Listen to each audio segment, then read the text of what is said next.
हालात क्या है नादरीन, भावलपुर के इलाके उच्च शरीफ से जो मनाजिर आए हैं वो बड़े तकलीफदेह हैं। एक बहुत बड़ा मसला इन इलाकों में जो जन्म ले चुका है वो भूख का है। इंसान भी भूखे हैं और जानवर भी भूखे हैं, मासूम बच्चे भी भूखे हैं, और जो वीडियोज आ रही हैं वो बहुत तकलीफदेह हैं। तकरीबन तमाम सहाफ़ियों से अब मेरी गुफ्तगू हो चुकी है जो वहाँ पे सैलाबज़दा इलाकों में मौजूद हैं। लगभग सारे सहाफ़ियों से मेरी बात हुई है। कुछ से तो हमने बात की जब हमारी टेलीथॉन चल रही थी, ट्रांसमिशन उसमें की, उसमें जो है वो अदनान हैदर साहब वहाँ मौजूद थे, उन्होंने ट्रांसमिशन में बात की, हसनैन ने बात की, उसके अलावा वहाँ पे गोंदल साहब ने बात की, दीगर कुछ और दोस्त जो वहाँ करीब मौजूद हैं उन्होंने बात की। तो उन्होंने बताया जी जो मालूमात उन्होंने दी हैं वो बड़ी मायूस कुन है।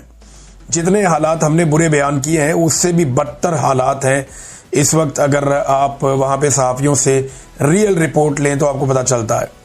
रेस्क्यू और जो रिलीफ का ड्रामा है वो सिर्फ वहाँ तक महदूद होता है जहाँ तक राजकुमारी टिकटॉकनी या उनकी कोई साथी टिकटॉकर वहाँ पे मौजूद हो, बस वहाँ तक ही एक ये ड्रामा महदूद होता है। एक ख़ास बंद का इलाका है जहाँ पे ब्यूरोक्रेट भी जाते हैं, पुलिस भी जाती है, मीडिया को भी ले जाया जाता है, जबकि वहाँ पे जो टिकटॉकनियाँ हैं वो भी वहाँ पे आती हैं, और ये जो राजकुमारी की हुकूमत है वो वहीं पे आके और वहाँ से वापस चले जाते हैं। और उसी जगह के ऊपर पूरा एक डेरा भी एक लगाया हुआ है सीनियर मिनिस्टर ने पंजाब की, और जबकि आवाम बाकी जगहों पे बिलक बिलक कर रो रहे हैं।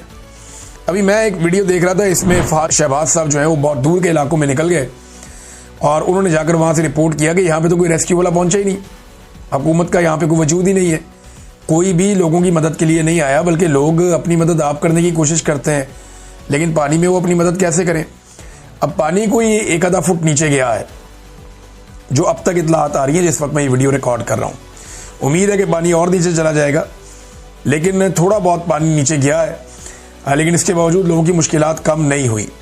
इन लोगों को कैंपों में कितना अरसा रहना पड़ेगा इसके बारे में जब मैंने वहाँ जो जर्नलिस्ट उनसे पूछा, उन्होंने कहा जी जिस तरह ये पानी निकल रहा है ना बहुत स्लो है। तो वो ये कह रहे थे कि ऐसा लगता है कि 1 महीने तक भी हो सकता है या इससे ज़्यादा भी हो सकता है इन लोगों को खैमों में रहना पड़े। तो इन्हें चारपाइयाँ चाहिए होगी, बाकी सामान चाहिए होगा, राशन चाहिए होगा, इन्हें खुद कफील भी करना होगा ताकि यहीं पे खुद खाना पका के खाना शुरू कर दें, और पीने का साफ़ पानी जो है वो बहुत बड़ी ज़रूरत है, वो भी चाहिए होगा। जानवरों का चारा ये इतना सारा कहाँ से लेकर आएंगे, ये एक ऐसा बड़ा सवाल है जिसका जवाब अभी तक कोई भी नहीं दे सका। हुकूमत चारा लेकर आती है लेकिन वो अपने कैंप के बैक साइड में रखती है, वो चंद ट्रक आते हैं, वो जानवरों के लिए नाकाफ़ी है। जो जानवर सैलाब के अंदर फंसे हुए हैं, लोगों ने अहातों के अंदर बंद किए हुए हैं, उनको बीमारियाँ फैल रही हैं और उनके खुरों के अंदर प्रॉब्लम हो रही है। साथ ही साथ वो जानवर इंतहाई लागर हो चुके हैं, उनके जिस्म की हड्डियाँ निकल आई हैं, और ये मवेशियों की हालत है इस वक्त। अलीपुर का जो है वो मरीम नवाज साहिबा मुबैना तौर पे अब दौरा करेंगी, और इसका पता ऐसे चला कि वज़ीर आला हाउस से अनाउंस नहीं किया, ये वहाँ मकामी लोगों ने एक वीडियो बना के भेजी।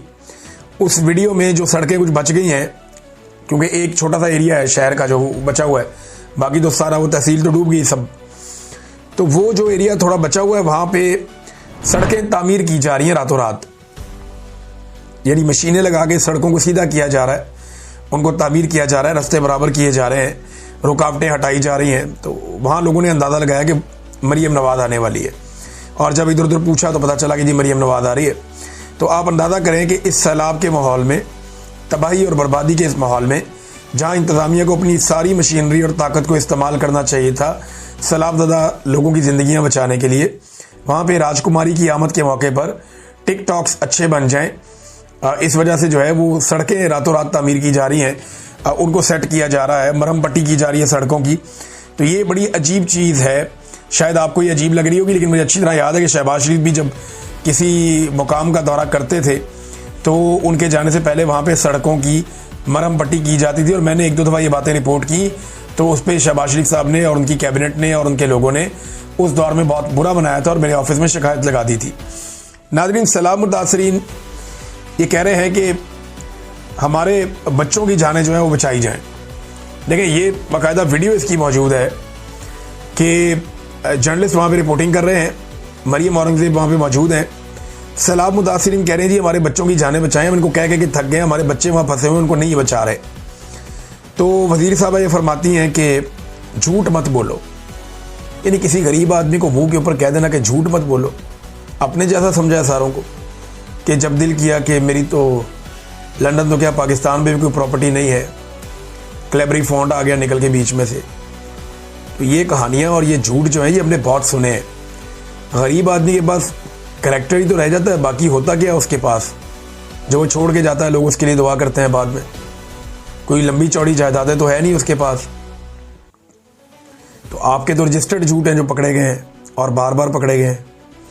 हम डील करके नहीं गए, फिर वो मुआहदा सामने आ गया जिस पे डील करके मियाँ साहब बाहर गए थे। तो ये तो बहुत ढेरों झूठ है। मैं बोलना शुरू करूँ तो 1 दर्जन झूठ तो अभी गिनवा दूंगा मैं, और वो भी मेजर बड़े बड़े झूठ। छोटे झूठों का तो इनका एक अंबार लगा हुआ, रोजाना की बुनियाद पे ही बोलते हैं। तो आप देखें ना, वो गरीब आदमी को कह दिया झूठ मत बोलो, मीडिया के सामने शोर मचाओगे तो कुछ नहीं होगा। धमकी भी लगा दी साथ। एक तो उस पर तोहमत लगा दी, इल्ज़ाम लगा दिया कि तुम झूठ बोल रहे हो। दूसरा, गरीबों को ये कह दिया कि अगर तुम मीडिया के सामने शोर मचाओगे तो फिर कुछ भी नहीं होगा, यानी हम अगर तुम्हें लोगों को बचाना भी है तो हम नहीं बचाएंगे। तवज्जो इनकी कहाँ पे नाज़रीन, ज़रा ये एक तस्वीर देखिए, मैं आपको दिखाना चाह रहा था। ये तस्वीर आप जब देखेंगे तो आपको आइडिया होगा कि एक्चुअल पिक्चर क्या है। ये आमिर मुगल साहब ने पोस्ट की है अपने एक्स अकाउंट के ऊपर। ये मरियम नवाज दिखाई जा रही है, पीछे सूरज निकल रहा है और लोग डूब रहे हैं। उनके घर डूब रहे हैं, दरख्त डूबे हुए हैं, उनके जानवर डूबे हुए हैं।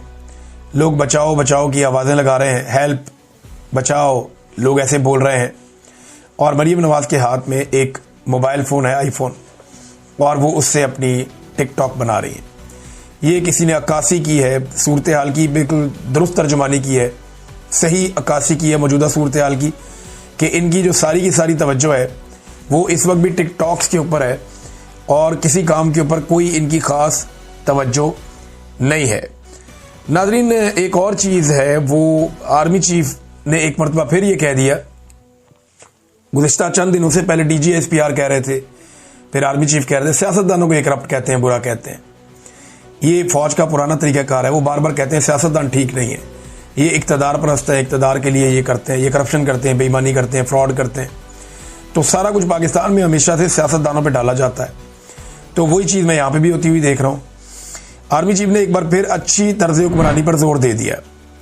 अब मामला ये है कि उन्होंने जोर तो दिया कि तर्ज हुक्मरानी अच्छी होनी चाहिए, ये आर्मी चीफ ने कहा, लेकिन उन्होंने ये क्यों कहा, उनका इससे क्या ताल्लुक है?